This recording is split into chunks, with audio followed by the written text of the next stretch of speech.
எனது அருமை தமிழ் நண்பர்களே, தெய்வீக குரலில் மனித குரல் என்ற தலைப்பில் மீண்டும் ஒரு முறை உங்களை சந்திப்பதில் மனம் மகிழும் டாக்டர் எம் சந்திரசேகரன், ஸ்ரீ மீனாட்சி மருத்துவமனை, ஓமலூர். இப்பகுதியில் நாம் திருவள்ளுவர் எழுதிய குரல்களுக்குண்டான சிறுகதைகளை பார்த்து வருகிறோம். தற்கால மனித வாழ்வில் ஏற்படும் நிகழ்வுகளை இக்குறளின் கதைகளின் பொருள்களாக கொடுத்துள்ளதால் திருவள்ளுவர் கருத்துக்கள் எப்பொழுதும் பொருந்தும் என்பதை நாம் இக்கதைகளால் உணரலாம்.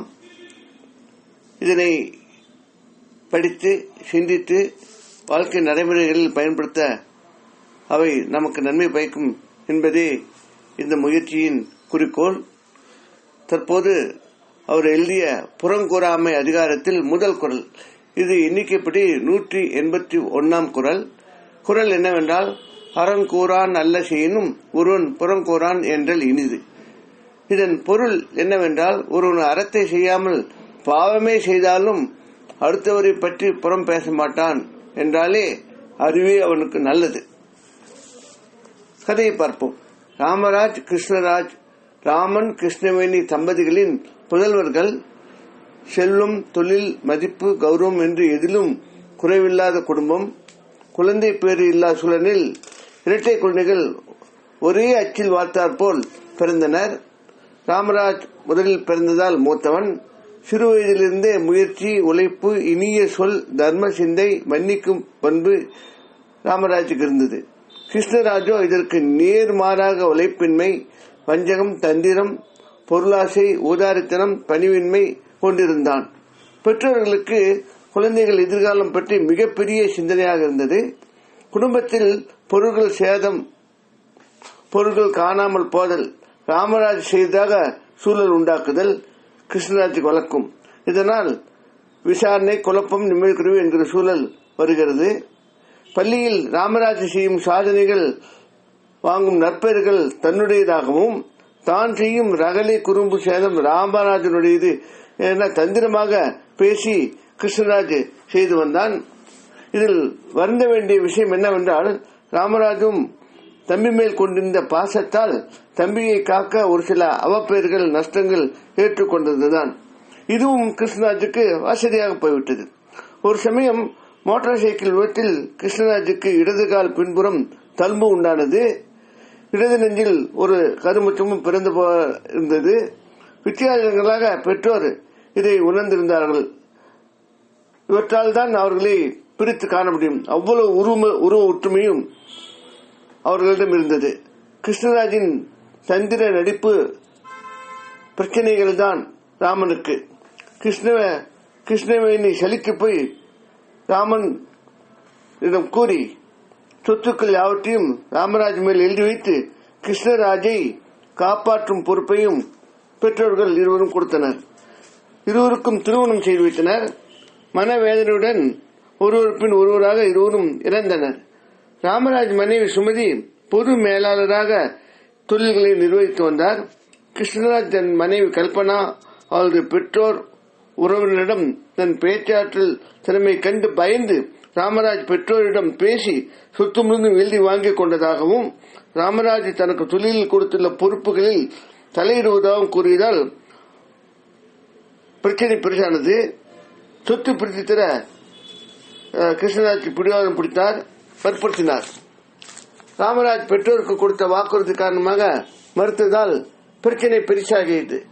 அதே சமயம் கிருஷ்ணராஜ் தனக்கு கொடுத்த தொழிலை நிர்வாகம் செய்யும் போது பணியாளர் ராமராஜிடம் அபிப்பிராயம் கேட்க விரும்பிய போது ராமராஜ் விருப்பப்படித்தான் தான் செய்வதாக சொல்லி கட்டாயப்படுத்தியதால் நடவடிக்கைகள் மோசமாகி பலத்த நஷ்டம் அடைந்தது. பணியாளர்களை இம்மாதிரி ஏமாற்றி வேலை செய்தல் பல பிரச்சனைகள் உண்டானது. ஒருமுறை கோவில் திருப்பணியில் அன்பளிப்பாக பெருந்தொகை தருவதாக ராமராஜா கிருஷ்ணராஜ் ஆள் மாறாட்டம் செய்து சொன்னதால் ராமராஜ் பல லட்சங்கள் தர வேண்டிய சூழ்நிலை வந்தது. ராமராஜ் நடத்தும் கம்பெனி பணியாளர்களிடம் கம்பெனி பெரு லாபம் ஈட்டுவதாகவும், தான் ராமராஜிடம் பணியாளர்களுக்கு பங்கு கொடுக்க சொன்னதாகவும், அவர் அதனை அலட்சியப்படுத்தியதாகவும் கிருஷ்ணராஜ் கூறி தொழிலாளர் பிரச்சனை உண்டாக்கினார். கிருஷ்ணராஜ் தான் நடத்தும் கம்பெனி நஷ்டமடைந்தால் பணியாளர் சம்பளம் குறைக்க ராமராஜ் சொன்னார் கூறி அங்கேயும் பிரச்சனைகள் எதிரடியாக கிளப்பிவிட்டார். 2 பக்க பணியாளர்களும் பிரச்சனையில் இருந்தனர். பிரச்சனைகள் பெருசாக ராமராஜ் நேரடியாக பேச 2 இடங்களுக்கும் செல்ல முடிவு செய்து முதலில் கிருஷ்ணராஜ் கம்பெனிக்கு செல்ல அங்கு கிருஷ்ணராஜ் தலை குனிந்திருக்க தன் மனைவி சுமதி தொழிலாளர்களிடம் பேசிக் கொண்டிருக்க கண்டார். நிர்வாகத்தில் பல குளறுபடிகள் கிருஷ்ணராஜ் செய்வதை ராமராஜ் முகத்திற்காக பொறுத்திருந்த சுமதி இப்போதைய விஷயத்தில் ராமராஜுக்கு உயிருக்கு ஆபத்தானது என்பதை அறிந்து அங்கு முன்பே சென்று கிருஷ்ணராஜை ராமராஜ் அழைப்பதாக சொல்ல கிருஷ்ணராஜ் அங்கு வர தொழிலாளர்கள் அவரை ராமராஜ் என நினைத்து தாக்க முயல சுமதி அவர்களுக்கு அங்க அடையாளங்களை சொல்லி நிரூபிக்க வன்முறை நின்றது. சுமதி சூழ்நிலைகளை விலக்கி கூறியதால் தொழிலாளர்கள் தெளிவு பெற்றனர். நிர்வாகத்திலிருந்து கிருஷ்ணராஜ் நீக்கப்பட்டார். கிருஷ்ணராஜ் மனைவி கல்பனாவும் தன் கணவர் தகாத நடவடிக்கைகளால் விவாகரத்து கோரி கோர்ட்டு சென்றார். பொருளையும் வாழ்வையும் இழந்தார். காமராஜர் தனியாக நிற்கதியாக இருந்தார். இத்துடன் கதை முடிகிறது.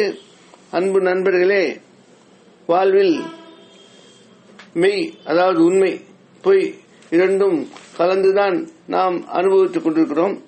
இதில் நாம் சிந்திக்க வேண்டியது என்னவென்றால், எழுத்துப்பூர்வமாக பார்த்தால் கூட மெய் சிறிதாகவும் பொய் என்பது பெரிதாகவும் ஒரு துணை எழுத்து, அதை கால் என்று நாம் சொல்வோம், அதனுடன் இருக்கிறது. உண்மையில் மெய் என்பது உண்மை என்பது நம் வாழ்வில் தேக்கமாக இருக்கிறது, தேங்கி இருக்கிறது, எங்கும் பறந்து இருக்கவில்லை. அந்த மாதிரி சூழ்நிலை இன்றைய உலகில் இல்லை. ஆனால் பொய் என்பது நாம் சொன்ன அந்த கால் இருப்பது என்னமோ அது பல இடங்களிலும் பரவி உலகத்தை ஆட்டி வைத்துக் கொண்டிருக்கிறது. இம்மாதிரி சூழ்நிலைகளால் வாழ்வில் அமைதியை இழந்து பலவற்றை சந்தித்து விடுவார்கள். குறிப்பாக உண்மையை பின்பற்றி வாழ்பவர்கள் தங்கள் வாழ்வில் பல எதிர்ப்புகளையும் பாதிப்புகளையும் சொல்லனா துயரத்தையும் அடைந்து வருகிறார்கள். பல சமயம் உண்மையை பின்பற்றுபவர்கள் தோற்று போவது போல தோற்றமும் உண்டாகிறது. பொய் தன்னுடைய பலத்தால் தன்னுடைய செயல்களால் ஒளி பெற்று மின்னுவதாக தோன்றுகிறது. ஆனால் காலப்போக்கில் உண்மை நிறைந்து பொய் குறைந்து வாழ்வு ஒளி பெறுகிறது. ஆனால் இதற்கு காலதாமதமாகிறது. இது மக்களுக்கு வாழ்பவர்களுக்கு ஒரு பிரச்சனை தான்.